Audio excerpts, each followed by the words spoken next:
we'll get cracking with today's session, which is focused on intranet content owners and specifically how you can empower them with accountability. Now, I have a very strong-willed 5-year-old son, and I'm learning how to manage that. And this sounds like the kind of phrase I would use with him. I'm going to empower you with accountability now, Artie.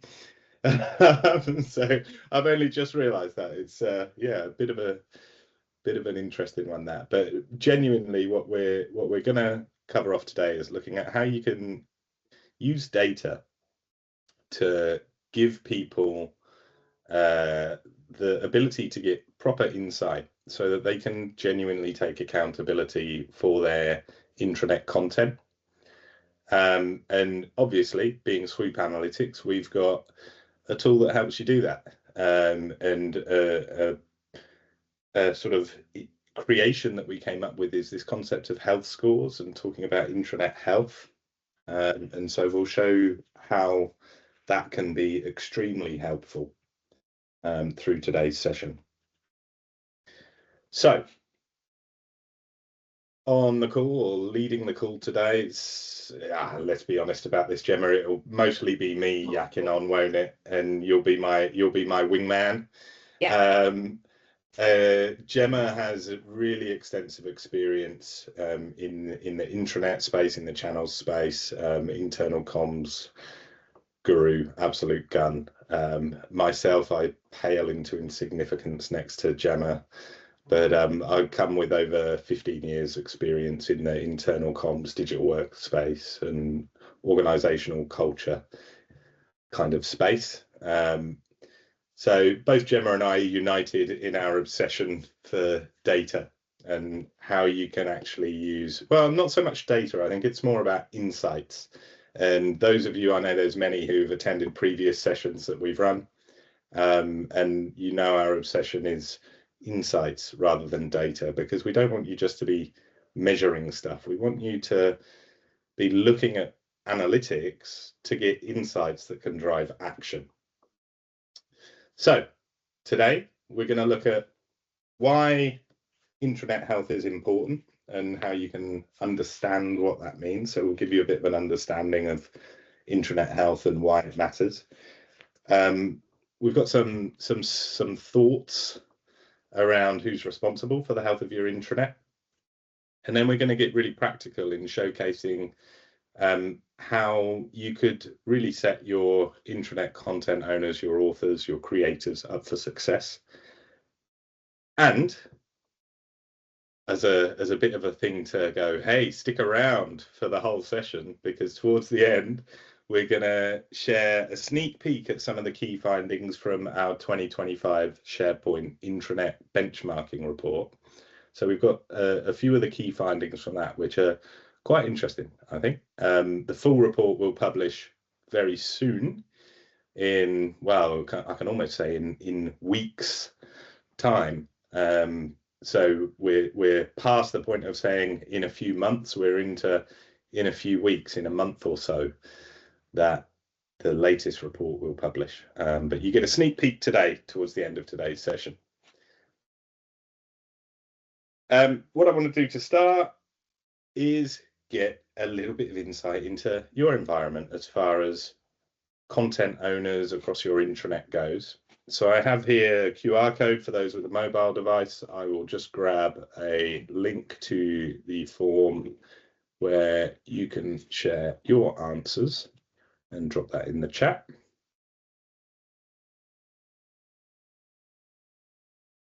So if you get your phone or open up a browser window, click that link I've just put in the chat or via the QR code. There's 3 questions that I'd love to get your responses to so that we can understand a little bit more about who is on the call and what you're coming into today's session, kind of your context, as much as we can get through 3 questions in a few minutes, but yeah.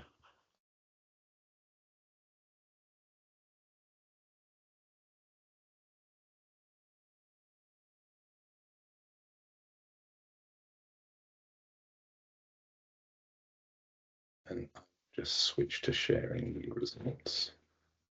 on screen as they come in.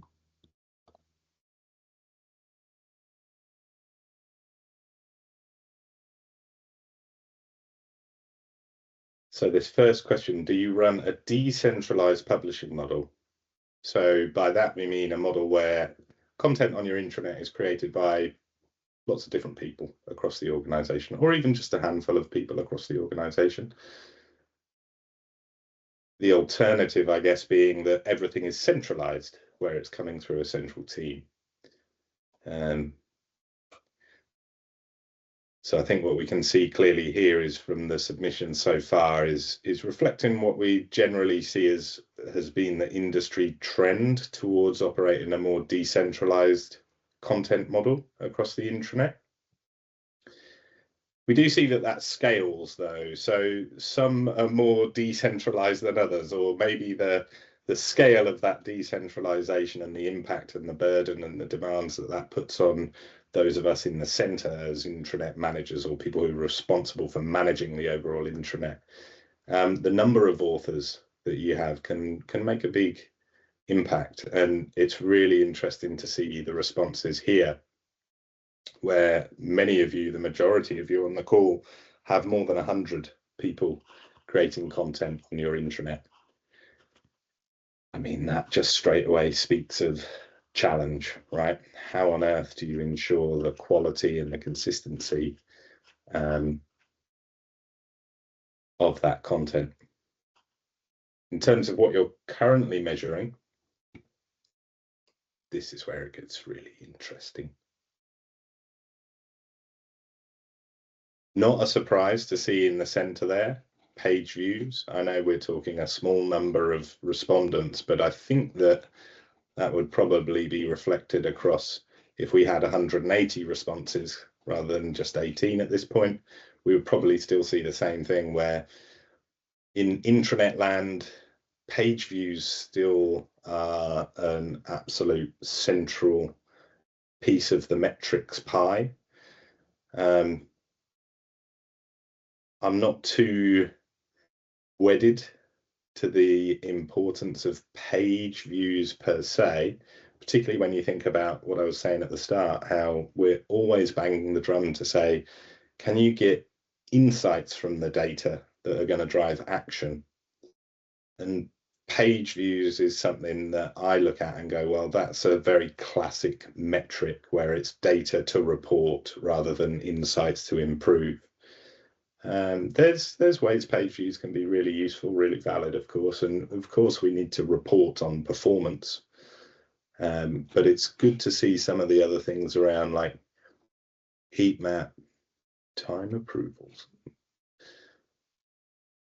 content broken, reasons for rejection. Yes, questing for what's the reason, why is this happening? Interesting. So what we can see from this is we've got a lot of people on the call who have a decentralized publishing model. So hopefully today you can get some ideas of how you might be able to streamline things, or might be able to take some ideas that you can apply in your workplace. And we've got a lot of people who are dealing with a lot of different contributors to your intranet. So yeah, you are in a safe space today for sharing things in the chat with your peers, who it looks like many of you are in kind of the same boat. As I go through the content today, and Gemma offers her wisdom as well, if you have any questions or anything where you think, okay, I've got a different perspective, or I've got an experience I'd like to share, please share in the chat. Use the chat to give any comment, ask any questions. We'll keep tabs on that and try and address any questions that arise as we go through. So, why do you measure the things you do? So we saw from that word cloud, there's a number of different things that we in intranet land tend to measure. One of the things that we definitely hear a lot from people is when we ask, well, why are you measuring that? Probably the most common answer is, oh, we always have done. But always like to do a big why. Why does that data matter? We have a really clear position on this, which is that we think if you're measuring something, it should be aligned to the intranet mantra, as we call it, which is looking at, is our intranet or intranet site or intranet content being used? Is it usable? Is it useful? So from our perspective, we're saying your measurement efforts, your metrics, your quest for insight should be focused around the three U's of the intranet mantra. Is it used? Is it usable? Is it useful? So when you're looking at, is it useful? It's going to help you determine if the content is relevant and useful for people. So this is the kind of thing, as soon as you say that, right, I want insight into, is it useful? Is it going to help me determine if this is relevant and useful content for people? This is where you start to unpick those classic metrics, things like page views, because I go, well, if I'm measuring page views, is that giving me genuine insight into if this particular content is relevant and useful? Page view alone doesn't do that, of course. Like, you need to explore deeper, explore further, maybe bring a couple of metrics together. And I'm sure many of you, as you were filling out your response to that question, would have had page views and this and that, and you're building a mesh of data to try and get some insight. Are the right people engaging with the right content? So can you segment your audiences and understand, you know, this is a particular news story that's relevant to all of our people based in the Asia Pacific region? Are those people accessing this particular news story, for example? So when you're thinking about, is it useful? It's a good lens to think about what metrics you're going to apply to getting insight into that area. Same with usable.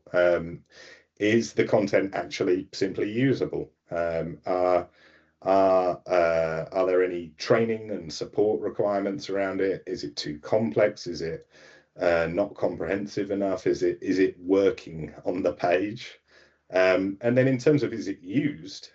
This is where you go, okay, well, page views might be a really relevant metric in this particular U of used, because are people accessing it? When is it being accessed? Who by? How are they accessing it? So you can get some real insights around that. And I think, generally speaking, feel free to argue with me if you think I'm talking nonsense. Generally speaking, I would say, and I say this as an intranet manager myself for many years, the used space, is my content used, is traditionally where all of the metrics really lie. And then maybe every 6 months, every year, every 2 years, you might do some focus groups and get some feedback from people. But generally, the sort of bread and butter metrics that people managing intranets have previously leveraged has been just really in that, is it used space. Gemma, have you got anything to add on that? Do you want to argue with me? No, you're absolutely correct. And I also think as well, Pete, it's the analytics that are available as well. So some of you probably using Google Analytics, which are set up for those e-commerce transactional websites. So it's what's available to you for when you're reporting when it comes to intranets. And obviously intranets have so many different use cases. For you, you might want to look at a policy. But for me, I might just want to go on and see what the menu is for today in the restaurant. So completely different use cases when it comes to intranets, but completely agree. I think the metrics that we get at the moment is about, are people going to the pages and looking at them? So hence the page views.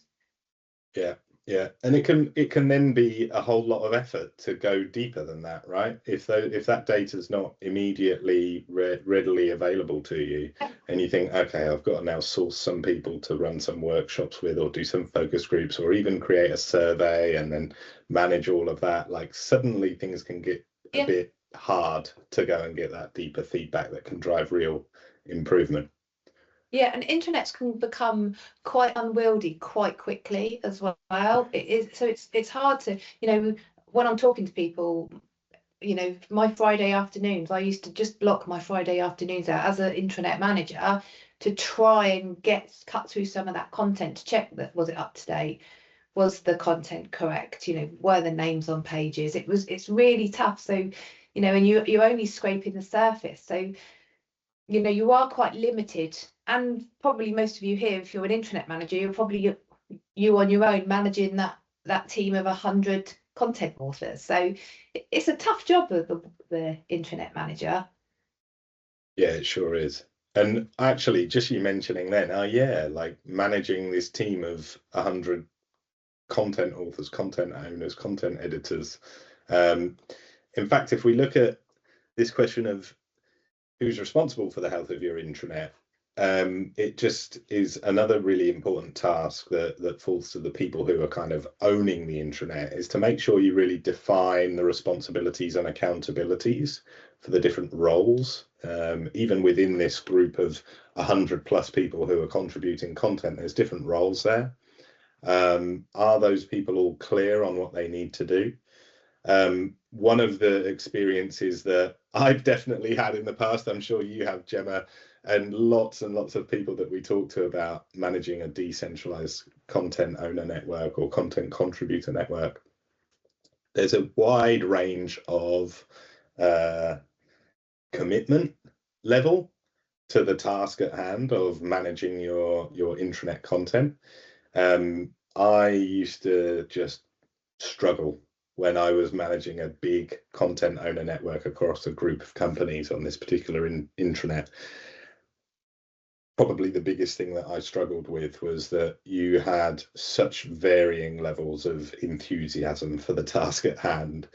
And in that sort of spectrum of intranet content management enthusiasm, the people who had zero enthusiasm for the task, so there might be someone who is like the EA to the director of a business unit, is given the responsibility to run that business unit's site, for example.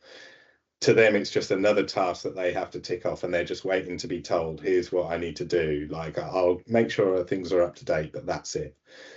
Now, that can be a real challenge. But then equally, the person over here who is like, you know, they're the first one that jumps to my mind is the head of sustainability has nominated a sustainability champion to create a site for the sustainability strategy. And that person is like a SharePoint gun and they love it so much. Fantastic. But that person can sometimes be just as much of a problem as this person at this end of the spectrum, because they're trying to do bells and whistles and make everything amazing, and perhaps potentially not considering the end user experience and these different levels of maturity with SharePoint as a platform in particular, the enthusiasm for the task at hand, basic communications and digital communication capabilities as well is obviously a big thing. So even the tasks that suddenly you go, well, this is actually a massive task, managing this content network. Tony, I see your comment there. Yeah. It's I think most people would go, yeah, I kind of recognize those examples. Those of us that have been in the trenches, yeah, we know each other across the room. So when you think about who's responsible, this is why it is so important to have responsibilities and accountabilities really clearly defined. So you've got your content owners who should be accountable for the accuracy of the information. They should really be looking at when it's reviewed, how long it's available, although there's some factors that impact on content review as well. Content authors, so writing and developing the content. So making sure that content has good quality with proper spelling, making sure the content actually works if there's links or other sort of multimedia content, the readability and the structure of the content. This is where the content authors are key. Content editors will be those people who are getting the content into the SharePoint intranet, they're publishing it, they're making sure it's up to date. Now, one person might have all three of these roles, but it's important that they understand that those three distinct roles are employed. And then you've got your site or your intranet managers as well, of course. So looking at the strategy, the governance, the navigation, making sure that the content owners, authors, editors are all supported, given the right kind of training, the right understanding, And one of the biggest challenges that we see time and again of this is that it's difficult to have a kind of a shared language or a emotion-free method of assessing the intranet content, if that makes sense. I've definitely experienced where I would be trying to help people, maybe earlier in my career when I was still learning how to be strategic in my own interpersonal communications, where you find yourself butting heads with people because you're there as the intranet expert saying, hey, this is my area of expertise, and you know, for want of a better phrase, what you're doing isn't as good as it could be. Here's some ways we could improve it. I'm sitting there thinking I'm offering help and guidance here as the intranet expert. But this person's there saying, no, I absolutely reject your assistance because I've read this blog post and I love what they did there, or I saw this site here and it had this cool functionality, so I'm integrating that into my thing. And very often these interactions with content owners becomes personal pretty quickly.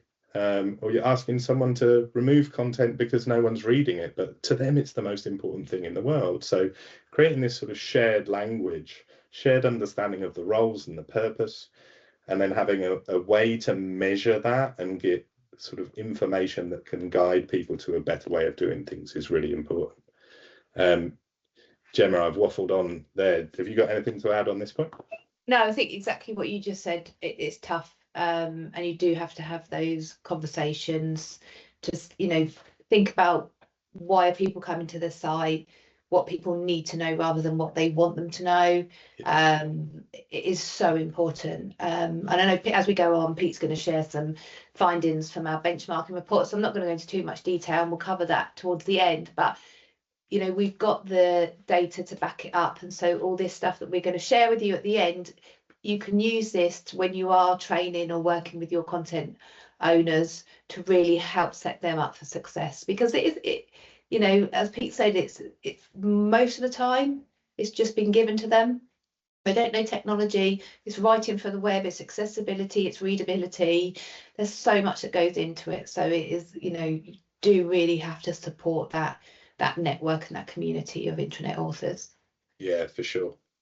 So in terms of setting them up for success, your authors, your editors, your owners for success, the first thing is what's the purpose of your content, whether that's your page or your site.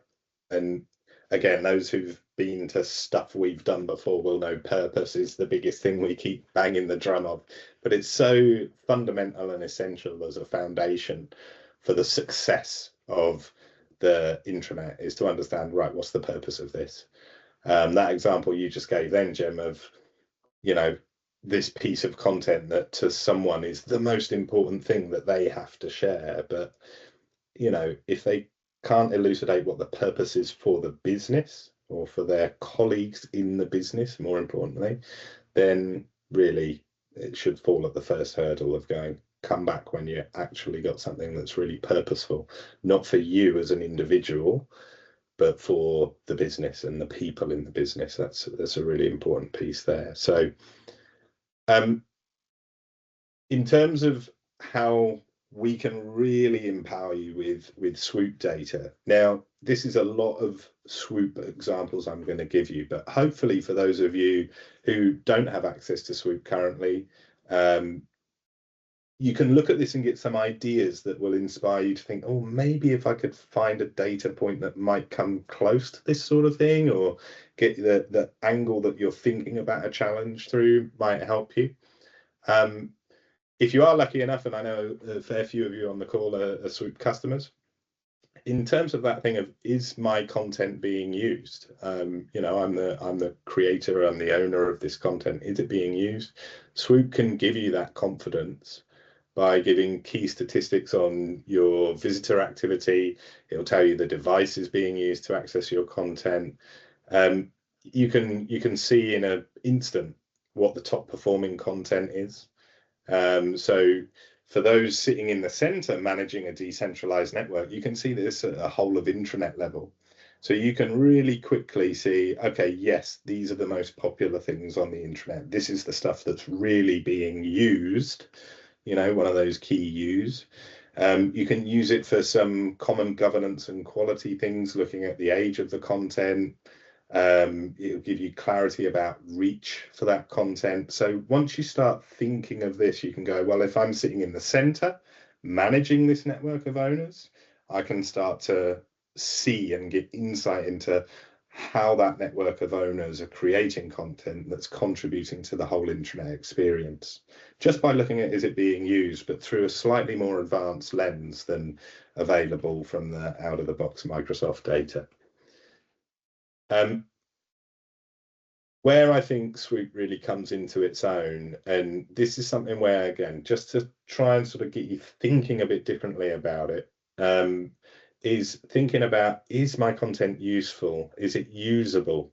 So with SWOOP for SharePoint, what you get is this fully automated health scoring mechanism, where we give you these scores. On the right hand of this image here, you can see an experience score.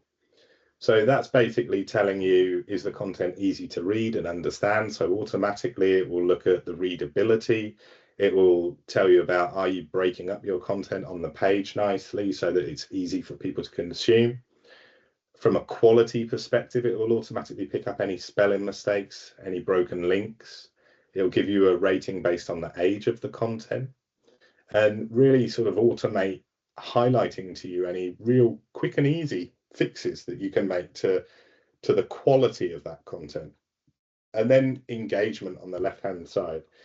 So engagement is a really tricky one for intranets because there's so many factors that apply in there. But looking at the data points, one way that we have thought about this, we saw, and many of us have experienced and done it ourselves, the traditional thing around usage of the content. Most intranet managers who start preparing data on the use of the intranet will include some form of time on page metric. And talking with a lot of people in our own experiences, that's sort of almost come across, I think, largely with, as intranet managers years ago started using Google Analytics as a sort of shoehorn for intranet analytics, you started to see time on page becoming a metric that would be in intranet reports.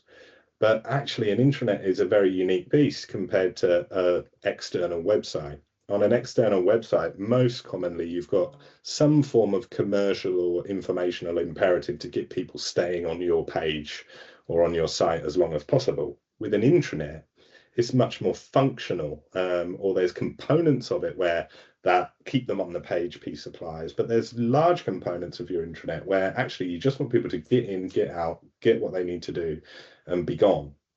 And so from an engagement perspective, we look at the estimated time to consume the content on the page and we compare that to the actual visitor time. And then the disparity between the two is what then creates this engagement score, because from a health of your intranet perspective, we want to flag to you if there's a big disparity between the time people should spend on the page and the time they are spending on the page, so that then it adapts and flexes, and it's telling you, are people spending the right amount of time on this page?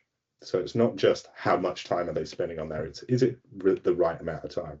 So all of that's fully automated. Just to give a close-up on this quality piece, I think one of the key things here is trust. So quality will be the indicators that feed into the trust that your intranet users have in the content. One that we often get challenged on is that in SWOOP we have some fixed timeframes around the rating of the age of the content. So since the content was last updated, we have fixed scores around this. So you're great if it's been modified in the last 3 months. You're not great by any stretch if it's not been updated in the last year, let's say. And people often go, well, our content doesn't need to be updated. It might be an HR policy that's valid for 3 years, for example. But in the research we did with end users on intranet, so people actually consuming the content, if they see something that hasn't been updated in 8 months or a year, the first thing that person does is they turn around to a colleague, to their manager or the person sat next to them or a friend that they work with, and they go, hey, I'm looking at this, but it hasn't been updated in a year. Is it still accurate? So immediately you've defeated one of the core sort of rationales for quality intranet content, which is to be the single source of truth. If it hasn't been updated recently, if it's showing a timestamp that it hasn't been updated recently, people have way less trust in it. So it's these sort of metrics that can become really interesting. And you can imagine your content owners being sort of flagged, hey, automatically, you're not having to do anything. They see in their scorecard, oh, you know, here's the content I haven't updated for, you know, it's been more than 6 months since I've updated this. Maybe I should go in and check if anything needs to be changed. And I want to make sure that the end users can see that I'm responsible for this and I'm checking it and I'm making sure it's all current. It's a really important piece in the trust mix. From an experience perspective, I spoke to this already, heading complexity, heading ratio, and readability. So how easy is it to actually consume the content on the page is really key there.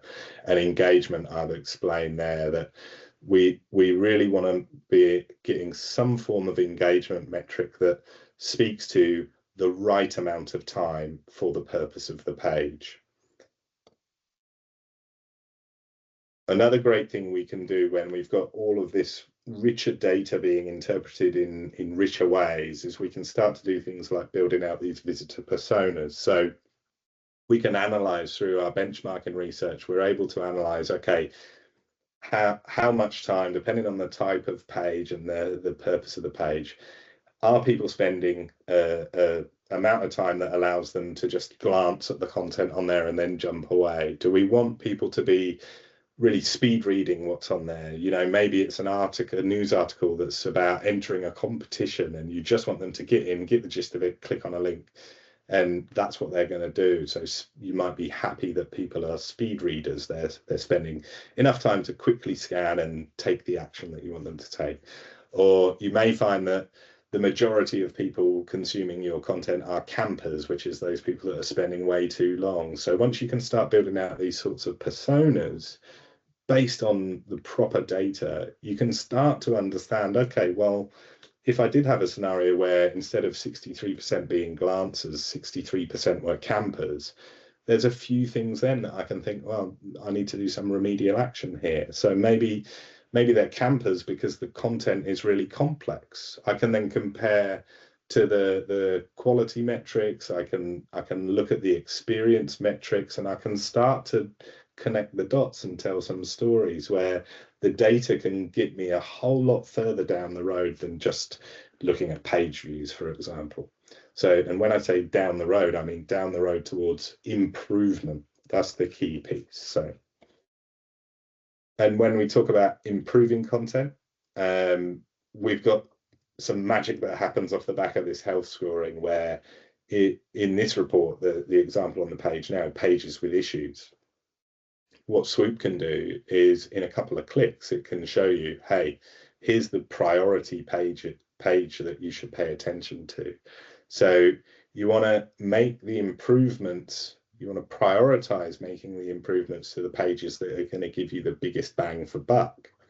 So it's not about who's the squeakiest wheel or who's the most engaged content owner, so that you've got a great relationship with them and you know they're really good, so I'll look after their content. It's about what's the stuff that people are accessing, but it has some problems. So there's an opportunity to improve, and that improvement will be more impactful, is that even a word, on your intranet users, because you're focusing your energy and your effort on the areas where people are actually consuming that content.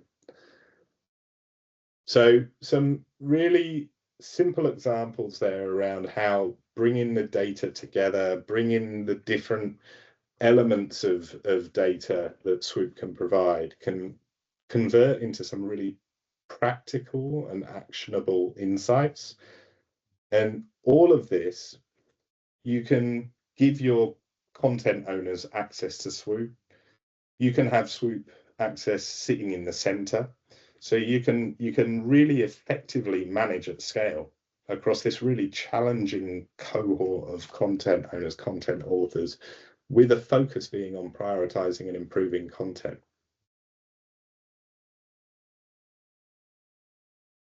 There's some other cool reports that we have. So being able to see who are our top editors. So you can run a report in, again, just a couple of clicks, where you can see, you know, in this case, Oliver has got 2 items. They've made 3 edits over the time frame that I've selected for the report. And there's been 89 visitors. So I can actually rank my editors in terms of their contribution to the activity on the intranet. And obviously you can go from top to bottom, bottom to top. You can use this as a mechanism to understand who's really contributing. And you can consult your top editors. You can work with them to see who's doing stuff that makes a difference. Is it about, you know, Oliver's working around a particular topic or business unit or area that is of massive interest, or is it that Oliver's producing their content in really engaging, interesting ways? So there's lessons to be learned when you can start to understand who's contributing and who's not contributing. Got a question, Pete. Yep. Okay, so it's from Tony. What about potentially important content that's not being viewed because it's not easy to find or to read? Should we not focus on that? Absolutely. My take on that would be, yeah, absolutely, you should focus on that. So it would just be a case of clicking the table. Instead of saying, here's our top content, you would just organize it by, you know, lowest performing content, and then it's definitely worth reviewing that. You could look at things through the lens of, you know, if you were segmenting your audience to say, what's the most important content for this particular audience? Is that content appearing at the top? And using the data to understand, are the things we want and need at the top of the table, If they're not, then you can dive into the health scoring to understand, are there opportunities for us to fix things here? And then you can look at things like, well, how are we promoting this? What do we need to do to drive the awareness and the interest with the right audience? So Tony, absolutely, potentially important content that's not being viewed. That's a really important piece that you can definitely analyze, and would urge you to. Anything you want to add on that, Gemma? No, definitely. I think it is, and just to take that step back to think why isn't it being surfaced? Has it not been updated for a long time? So you have all this data at your fingertips to just really understand and do a bit of a deep dive on that particular content. But if it is important content and people should be viewing it, then absolutely you need to focus on why it's not being viewed. Yeah, and this piece here around ongoing training and support for authors, this touches back to what I was saying about having that shared language and potentially removing a lot of the emotion from those interactions with people who are creating content. If you've got a really robust insights platform, then it's as simple as, okay, take a look at your reports, take a look at the data doesn't lie. And if someone is spending loads of time and care and effort putting all their work into creating this, you know, my page about the 1964 to 1973 board takeover that was so critical to the history of our organization, I'm going to spend weeks and months creating a whole site on our intranet dedicated to that because I love it. You could, by all means, let that person go nuts and create all of that information they want to create, and then they would be able to look in Swoop and see, no one's accessing this. And I think that's a sort of slightly facetious over-egged example of it, but it's that sort of stuff where previously you probably would have had to have butted heads and had some robust discussions that everyone feels a bit uncomfortable about, and people start copying people in on email trails and stuff like this. We've all been there, where suddenly it's a political nightmare and you're going, oh my God, I've got to manage this whole intranet. I can't spend all my time on this one person. Just go ahead. with a solid insights platform, you can just see, okay, no one's looking at this, so therefore done. Or you've got these quality issues, you've got these engagement issues. What can you do to fix that? Let us support you. Here's training, here's advice, here's ways that you can improve on these specific metrics that align to the performance and the quality, the experience and the engagement of your content. So I think it sort of tells a nice story about analytics and insight that empowers your owners to take accountability for their own content. One really cool thing I want to show you is, you remember I was saying about that sort of diversity of experience, diversity of capability of your content owners. One super cool thing that I am in love with is Dr. SWOOP, which I will show you quickly now, the kind of thing that our integration of AI into our dashboards can do for you. Bear with me just a sec, because I'll share screen. Ooh, the meeting window's just disappeared.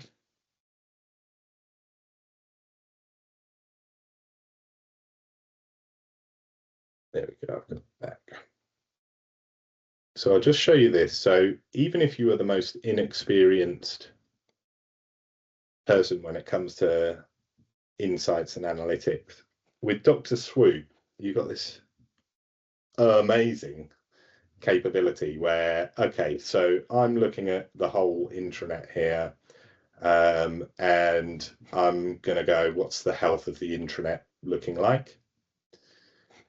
Okay, so I can see, okay, that we've got potentially an engagement issue, but do you know what? This is the first time I've ever looked at this. I don't know what is going on here. What do I do? With Dr. SWOOP, you go click. And Dr. SWOOP does the thinking for you initially.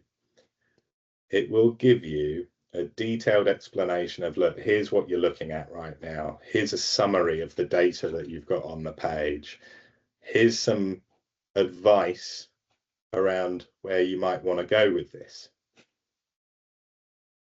So it's taken me jumping in, I can do one click. So imagine your content owners being able to pull up their page and then click that sparkle icon.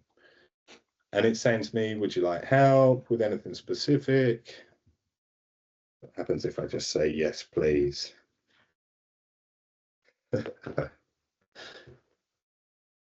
There we go. So it's now offering me solid advice on improving engagement on your intranet. And the good thing about Dr. SWOOP is it's all trained on SWOOP's research and content, and you know, it's trusted, reliable content. It's not just referencing any random articles across the intranet from years and years ago. This is like a honed, knowledgeable area.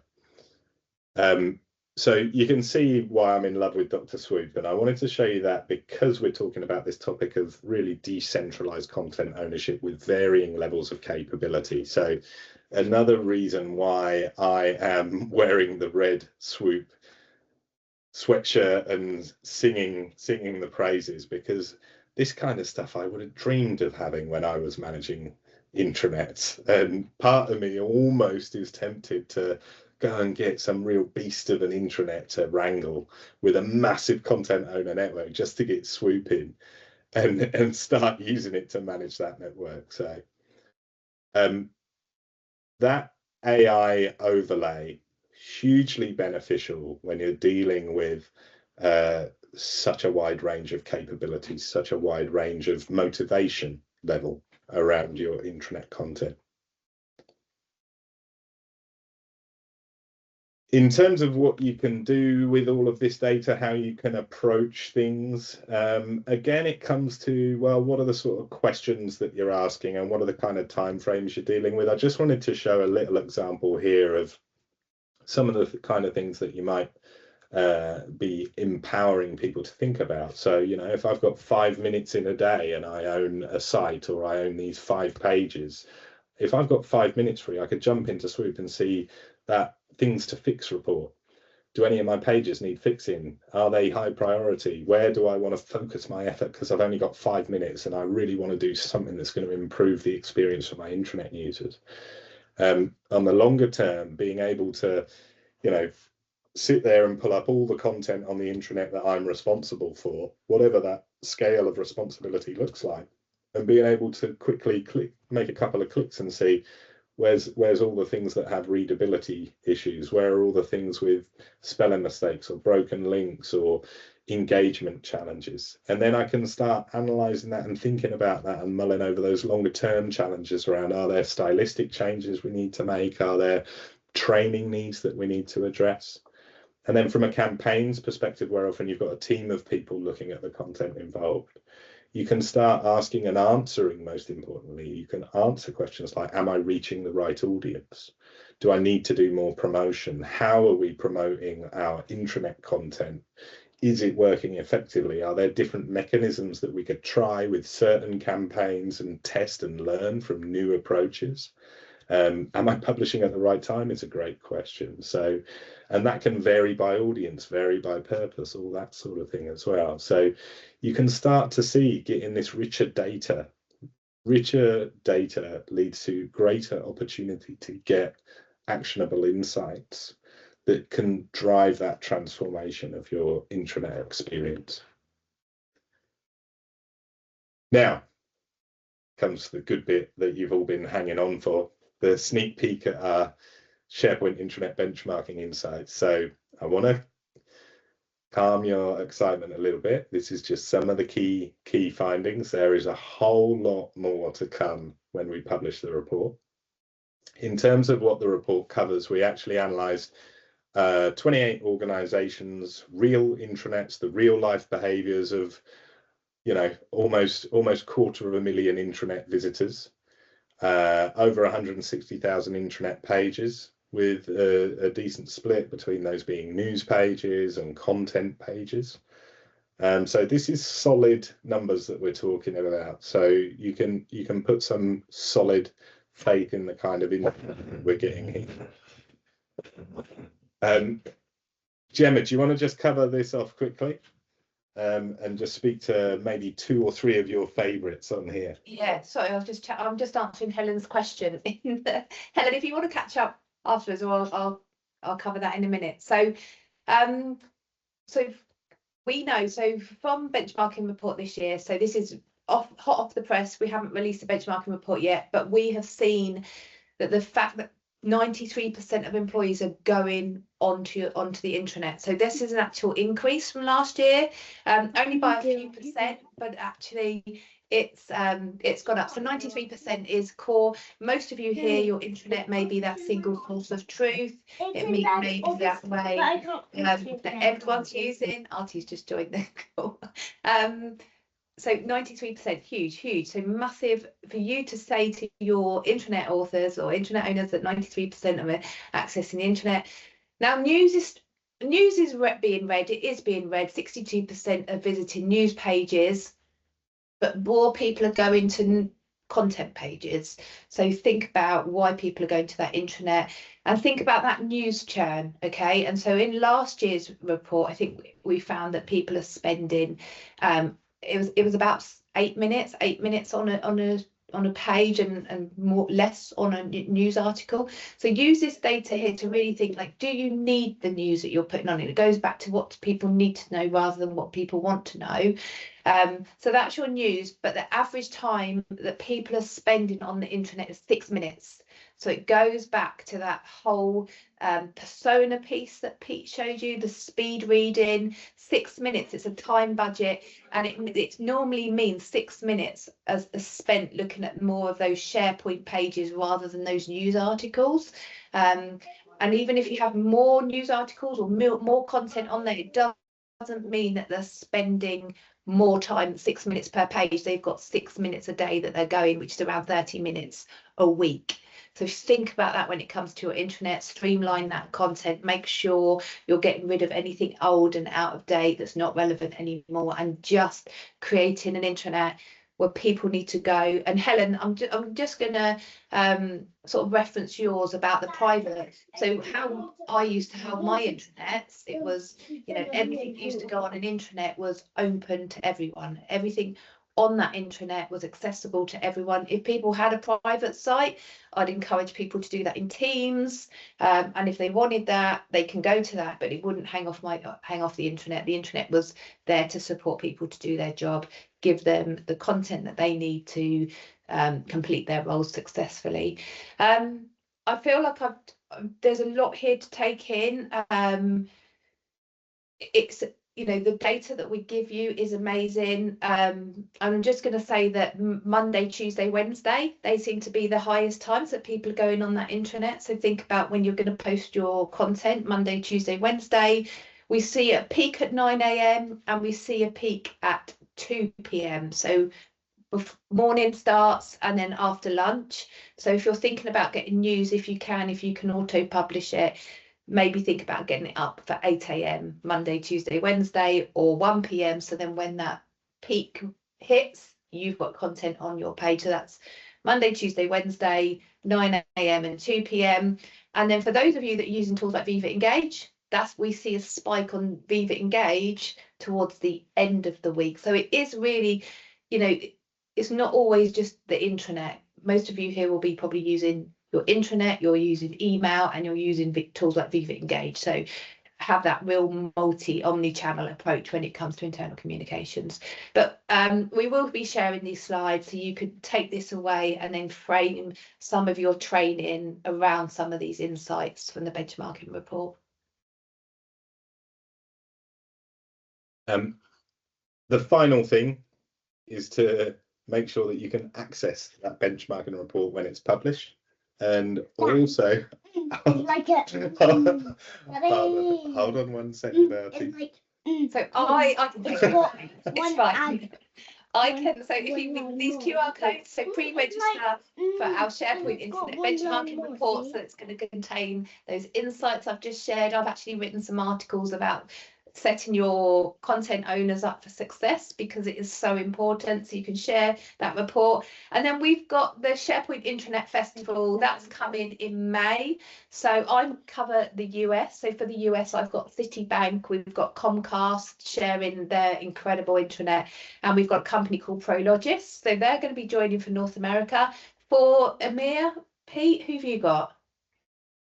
So we've got great talks coming up from Velux, Bauer Media, and Syngenta as well. So Syngenta will be cool because Melinda spoke at last year's festival, and then this year she's going to be talking about how they're integrating AI into their intranet. It's hot on my mind because I was talking with Melinda about it yesterday, and they're doing some really cool stuff about and it's directly related to empowering your content owners and that sort of thing. So but yeah, Bauer Media, Velux and Syngenta giving awesome talks at this year's festival.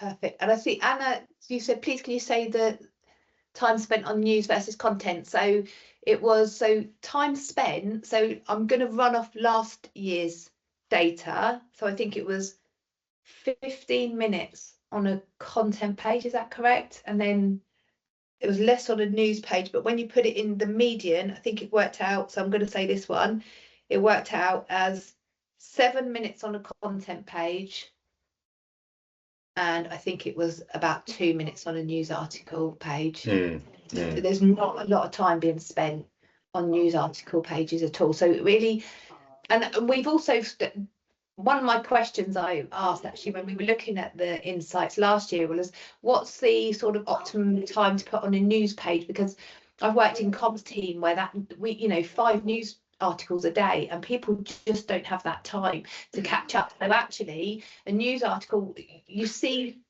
5 days, so a full working week is a really good time to have a news article comes up. It drops off dramatically after that, but you are still getting readership across those 5 days on news pages.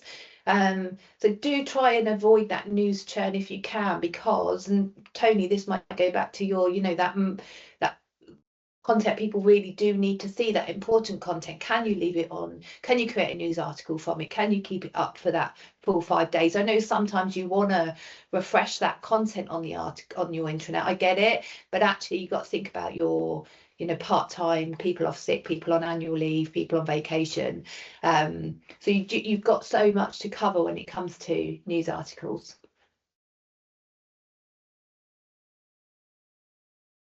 Yeah, we are 3 minutes to end of session. I just want to say thank you everyone for paying attention and listening. I do hope you found that really useful. If you are interested to learn more about Swoop for SharePoint, give myself or Gemma a shout.